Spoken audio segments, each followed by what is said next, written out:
ओम शांति। आज 14/5/2026 साकार महावाक्य। मधुर संतान माने बाबा जेपरी प्रेमर सागर अटंती तांक भली प्रेम दुनिया रे केही भी करि परिबे नाही।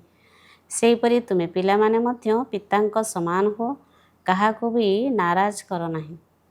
प्रश्न, केउं प्रकारर विचार चालुथिले खुशीर निशा सदा सर्वदा चढ़ी रहिथिबो? उत्तर, वर्तमान आमे ज्ञानरत्न द्वारा निजर झोला भरपूर करुछु। एहा परे एही सबु खणी गुड़िक मध्य भरपूर होइजिबो। सत्य जुगरे आमे सोनार महल तैयारी करिबु। 2 नंबर, आमर एई ब्राह्मण कुल सबुठार उत्तम कुल अटे। आमे सच्चा सच्चा सत्यनारायणकर कथा बा अमर कथा शुणुछु एवं अन्यमानकु शुणाउछु। एभଳି चिंतन चालुथिले खुशीर निशा चढ़ी रहिबो। ओम शांति। पिलामाने बाबांकर स्मृति रे बसिछंती। यही ही श्रीमत अर्थात श्रेष्ठरु श्रेष्ठ मत मिलुछि। स्मृतिर यात्रा बहुत सुखदायी अटे। पिलामाने पुरुषार्थर क्रमानुसार जानिछंती जे बाबांकु जेते मने पकाइबा बाबा सेते प्रेममय अनुभव हेबे। बाबा साकारीन सदृश अटंती ना, एकमात्र बाबा ही स्नेह करुछंती, बाकी तो समस्ते तिरस्कार करुछंती। सारा दुनिया रे जणे अन्य जनक हृदयरु दूरेइबारे लागिछंती। बाबा स्नेह करुछंती, तांको केवल तुमे संतान माने ही जानिछ। बाबा कहउछंती, मु जेमिति जेपरि अटे केते बड़ अटे, तांको कुह तुमर बाबा केते बड़ अटंती। तेबे कहिथांती बाबा बिंदु सदृश अटंती। ए कथा आउ केही तो जानि नाहंती। पिलामाने मध्य घड़ी घड़ी भूली जाउछंती। कहिथांती जे भक्ति मार्गरे तो बड़ बड़ चित्रर पूजा करुथिलु, एबे बिंदु को किपरि मने पकाइबो? बिंदु को ही मने पकाइबो ना। आत्मा जानिछि जे आमे बिंदु अटु, आमर बाबा मध्य ही परि अटंती। आत्मा ही राष्ट्रपति, आत्मा ही चाकर आदि होइथाए, आत्मा ही अभिनय करिथाए। बाबा सबुठारु स्वीट अर्थात मधुमय अटंती। समस्ते तांको मने पकाउछंती जे हे पतित पावन दुख हर्ता सुख कर्ता आस, एबे तुम संतान मानकर ही निश्चय रहिछि जे आमे जाहाकू बिंदु बोली कहूचु से बहुत सूक्ष्म अटंती, किंतु तांकर महिमा केते श्रेष्ठ। जदिओ तांकर महिमार गायन करुछंती, से ज्ञानर सागर शांतिर सागर अटंती, किंतु बुझु नाहंती कि से किपरि आसी सुख देउछंती। मधुर संतान माने प्रत्येक जानिछंती जे किए किए केते पर्यंत श्रीमत पालन करुछंती। सेवा करिबा पई श्रीमत मिलुछि। एठारे बहुत मनुष्य बीमार अटंती, अनेक सुस्थ मनुष्य मध्य अछंती।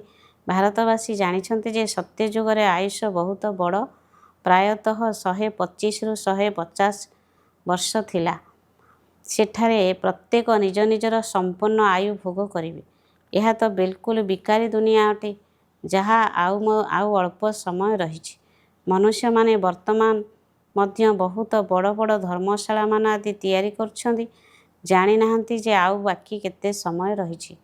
मंदिर आदि तैयारी करी लक्ष लक्ष टंका खर्च करुछंती, सेगुड़िक आयुष आउ केते समय थिबो? तुमे जानिछ जे एसबु तो बहुत कम समय मध्य नष्ट होइजिबो। बाबा तुमको घर आदि तैयारी करिया पई केबे हेले मना करू नाहंती। तुमे निज घरे गोटिए बखरारे डाक्तरखाना सहित विश्वविद्यालय तैयारी कर। एही ज्ञान द्वारा बिना खर्चरे स्वास्थ्य संपत्ति खुशी 21 जन्म पई नेबाकू हेबो। एकथा मध्य बुझाइछंती जे तुमको बहुत सुख मिलुछि। जेतेबेले तम प्रधान हेले सेतेबेले अधिक दुख भोग कले। जेते अधिक तम प्रधान होई चलिबे दुनिया रे सेते दुख अशांति बढ़ी चलिबो।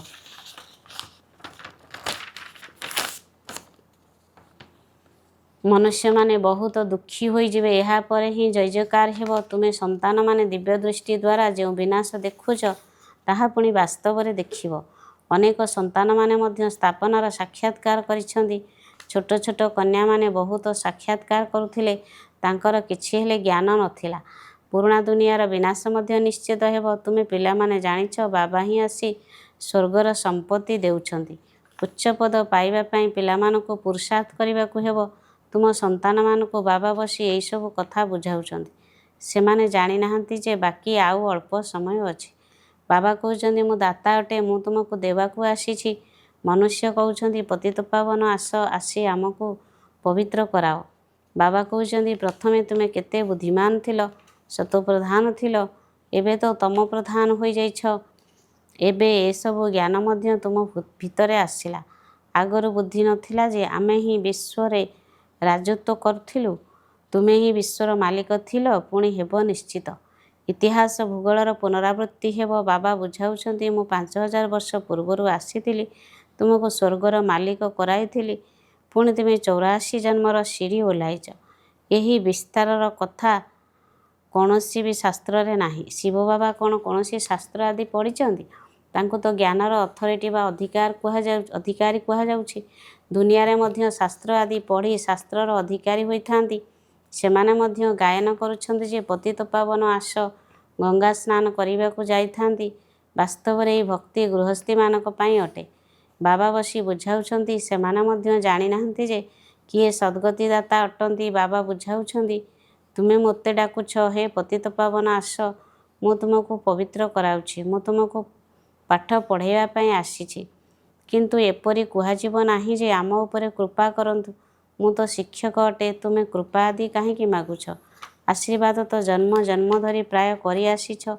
ଏବେ ଆସି ମାତା ପିତାଙ୍କର ସମ୍ପତ୍ତିର ମାଲିକ ହୁଅ। ଆଉ ଆଶୀର୍ବାଦ କ'ଣ କରିବି?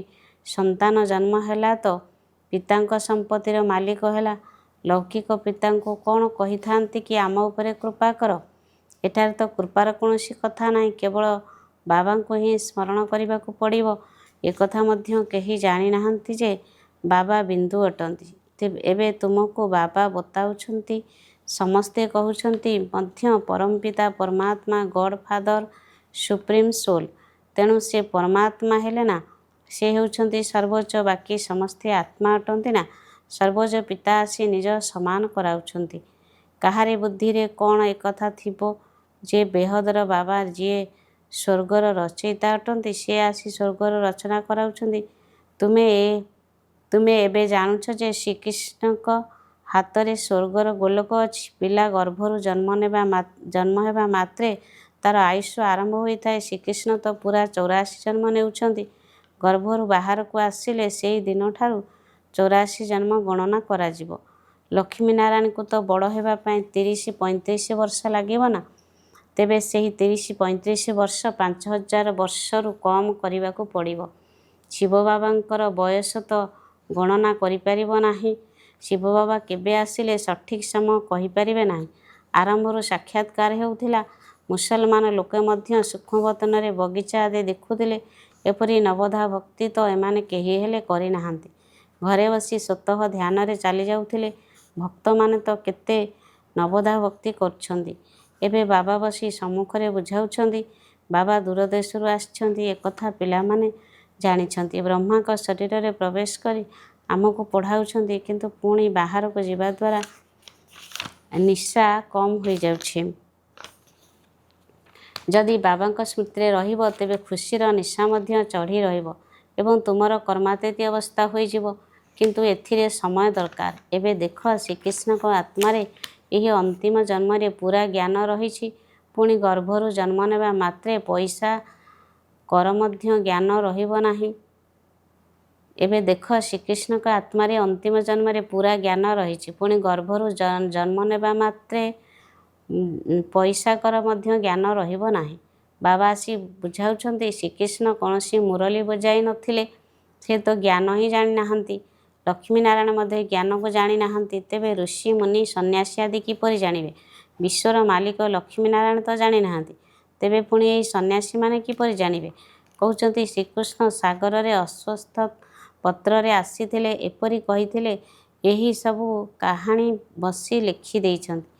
ଗଙ୍ଗା ନଦୀରେ ପାଦ ରଖିବା ମାତ୍ରେ ଗଙ୍ଗା ପାତାଳଗାମୀ ହୋଇଗଲା। ବିଚାର କର, ମନୁଷ୍ୟ କିପରି କାହାଣୀ ସବୁ କହୁଛନ୍ତି। ଏବେ ବାବା ବୁଝାଉଛନ୍ତି, କୌଣସି ବି ଓଲଟା ସିଧା କଥାରେ କେବେହେଲେ ବିଶ୍ୱାସ କର ନାହିଁ। ମନୁଷ୍ୟ କେତେ ଶାସ୍ତ୍ର ଆଦି ପଢ଼ୁଛନ୍ତି। ବାବା କହୁଛନ୍ତି, ଯାହା କିଛି ପଢ଼ିଛ ସେସବୁ ଭୁଲିଯାଅ। ଏହି ଦେହକୁ ମଧ୍ୟ ଭୁଲିଯାଅ। ଆତ୍ମା ହିଁ ଗୋଟିଏ ଶରୀର ଛାଡ଼ି ଭିନ୍ନ ଭିନ୍ନ ପ୍ରକାରର ନାମ, ରୂପ ଏବଂ ଶରୀର ଧାରଣ କରି ଅଭିନୟ କରିଥାଏ। ଏବେ ବାବା କହୁଛନ୍ତି, ଏହା ବିକାରୀ ଛି ଛି ବସ୍ତ୍ର ଅଟେ। ଆତ୍ମା ଏବଂ ଶରୀର ଉଭୟ ପତିତ ଅଟେ। ଆତ୍ମାକୁ ହିଁ ଶ୍ୟାମ ଏବଂ ସୁନ୍ଦର କୁହାଯାଉଛି।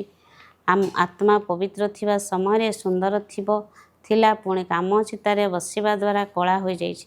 ଏବେ ପୁଣି ବାବା ଜ୍ଞାନ ଚିତ୍ତରେ ବସାଉଛନ୍ତି। ପତିତପାବନ ବାବା କହୁଛନ୍ତି ମୋତେ ସ୍ମରଣ କର। ତେବେ ଏହି ବିକାର ରୂପୀ ଖାଦ ହିଁ ବାହାରିଯିବ।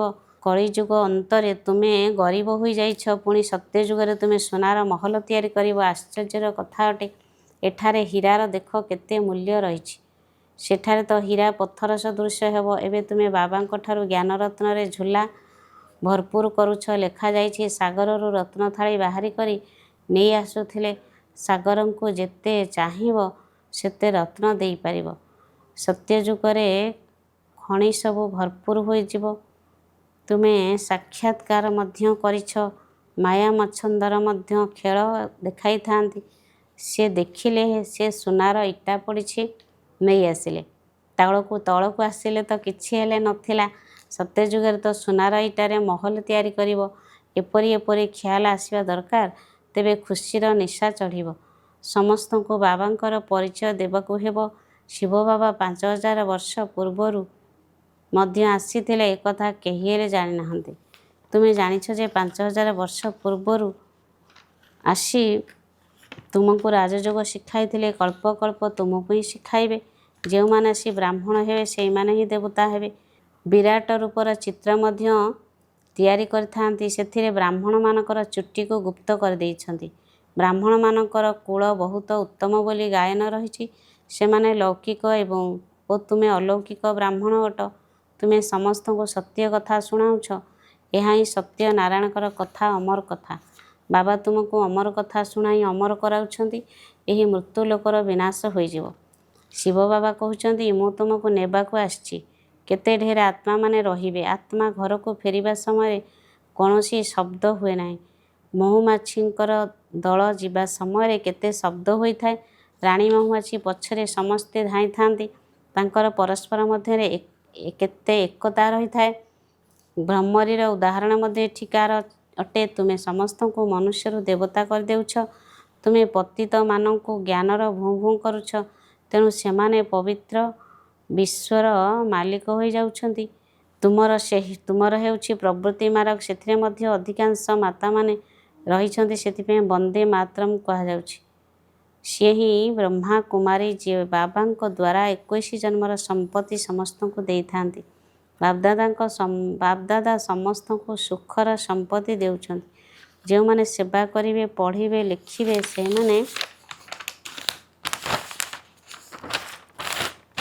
ସେମାନେ ନବାବ ହେବେ। ରାଜା ହେବା ଭଲ ନା ଚାକର ହେବା ଭଲ? ଶେଷ ସମୟରେ ତୁମେ ସବୁ କଥା ଜାଣିପାରିବ ଯେ ଆମେ କେଉଁ ପଦ ପାଇବୁ। ତାପରେ ପୁଣି ପଶ୍ଚାତାପ କରିବ, ଆମେ ଶ୍ରୀମତରେ କାହିଁକି ନ ଚାଲିଲୁ। ବାବା କହୁଛନ୍ତି ପୂର୍ଣ୍ଣ ରୂପେ ଅନୁସରଣ କର।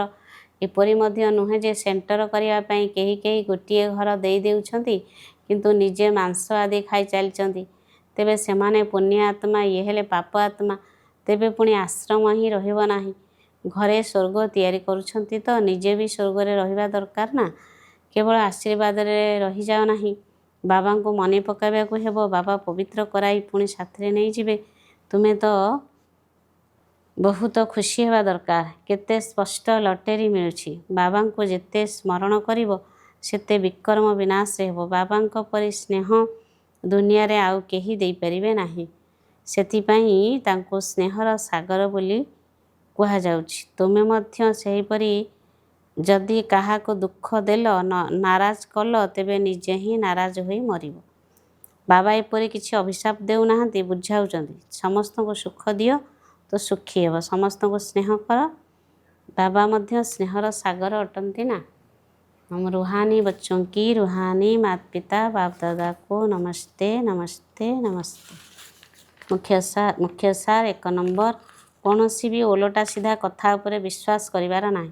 जहाँ किछि भी ओलटा पाठ अर्थात ओलटा ज्ञान शुणिछ, से सबको भूली अशरीरी हेबार अभ्यास करने हेबो। 2 नंबर, केवल आशीर्वाद आधार रे चलिबार नहीं, निजर पवित्र मध्य निजको पवित्र मध्य करिबाको हेबो। प्रत्येक पादरे बाबा को अनुसरण करने हेबो। काहाको भी दुख देवार नाही, काहाको नाराज करिवार नाही। आजिर वरदान, सच्चा लगन आधार रे अन्य संग गुड़ी को छाड़ी जनक संगरे जोड़ी हेउथिबा संपूर्ण विश्वस्त भव। ସଚ୍ଚା ଲଗନାଧାରରେ ଅନ୍ୟ ସଙ୍ଗଗୁଡ଼ିକୁ ଛାଡ଼ି ଜଣଙ୍କ ସଙ୍ଗରେ ଯୋଡ଼ି ହେଉଥିବା ସମ୍ପୂର୍ଣ୍ଣ ବିଶ୍ୱସ୍ତ ଭବ। ସମ୍ପୂର୍ଣ୍ଣ ବିଶ୍ୱସ୍ତ ସେମାନଙ୍କୁ କୁହାଯିବ ଯେଉଁମାନେ ସଂକଳ୍ପରେ ବା ସ୍ୱପ୍ନରେ ମଧ୍ୟ ବାବାଙ୍କର କର୍ତ୍ତବ୍ୟ ବା ବାବାଙ୍କର ମହିମା ବାବାଙ୍କର ଜ୍ଞାନ ବ୍ୟତୀତ ଅନ୍ୟ କିଛି ବି ଦେଖାଯାଉ ନାହିଁ। ଏକମାତ୍ର ବାବା, ଅନ୍ୟ କେହି ନୁହେଁ। ବୁଦ୍ଧିର ଲଗନ ଯଦି ସର୍ବଦା ଜଣଙ୍କ ସହିତ ଲାଗି ରହିଥିବ ତେବେ ଅନେକ ସଙ୍ଗର ରଙ୍ଗ ଲାଗିପାରିବ ନାହିଁ। ସେଥିପାଇଁ ତୁମେମାନେ ପ୍ରତିଜ୍ଞା ହେଲା ଅନ୍ୟ ସବୁ ସଙ୍ଗକୁ ଛାଡ଼ି ଜଣଙ୍କ ସଙ୍ଗରେ ଯୋଡ଼ି ହେବୁ। ତେବେ ଏହି ପ୍ରତିଜ୍ଞାକୁ ପାଳନ କରିବାର ଅର୍ଥ ସମ୍ପୂର୍ଣ୍ଣ ବିଶ୍ୱସ୍ତ ହେବା। ସ୍ଲୋଗାନ: ସତ୍ୟତା ରୂପୀ ସ୍ଥିତିରେ ପରିସ୍ଥିତି ରୂପୀ ଦେହବାନ। ସତ୍ୟତା ରୂପୀ ସ୍ୱସ୍ଥିତି ପରିସ୍ଥିତିଗୁଡ଼ିକ ଭିତରେ ମଧ୍ୟ ସମ୍ପୂର୍ଣ୍ଣ କରିଦେବ। ଇ ଅବ୍ୟକ୍ତ ଇସାରା। ସର୍ବଦା ଅଚଳ, ଅଟଳ ଏବଂ ଏକରସ ସ୍ଥିତିର ଅନୁଭବ କର। ଆମେ ଉଚ୍ଚରୁ ଉଚ୍ଚ ପିତାଙ୍କର ସନ୍ତାନ। ଏହି କଥା ସ୍ମୃତିରେ ରହିବା ଦ୍ୱାରା ଅବସ୍ଥା ଏକରସ ହୋଇଥାଏ। ଯେତେବେଳେ ଜଣକ ସହିତ ସମ୍ବନ୍ଧ ରହିଥାଏ ସେତେବେଳେ ତୁମର ଅବସ୍ଥା ମଧ୍ୟ ଏକରସ ଅର୍ଥାତ୍ ସ୍ଥିର ରହିଥାଏ। ଯଦି ଅନ୍ୟ କେଉଁଠାରୁ ବି ସମ୍ବନ୍ଧର ଆକର୍ଷଣ ଆସିଲା ତେବେ ଏକରସ ଅବସ୍ଥା ରହିପାରିବ ନାହିଁ। ତେଣୁ ଏକରସ ଅବସ୍ଥା ନିର୍ମାଣ କରିବା ପାଇଁ ଜଣକ ବ୍ୟତୀତ ଅନ୍ୟ କିଛି ବି ଦେଖୁଥିଲେ ମଧ୍ୟ ଦେଖ ନାହିଁ। ଓମ୍ ଶାନ୍ତି।